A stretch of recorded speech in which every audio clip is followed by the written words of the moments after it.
গতকাল থেকে সোশ্যাল মিডিয়ায় এই ভিডিওটি ভাইরাল হয়ে গেছে। এটা একটা বৃদ্ধ ঠাকুরমার বাসা, এটা কিভাবে ভেঙে যায় দেখুন।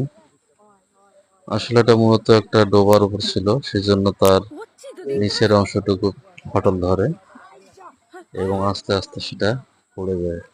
চোখের সামনে কিভাবে পড়ে যায় দেখেন, খুবই দুঃখজনক।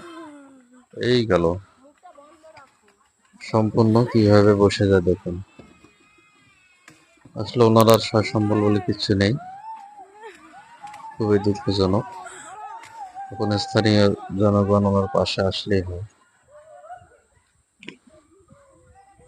কিভাবে বসে যায় ঘরটি দেখুন।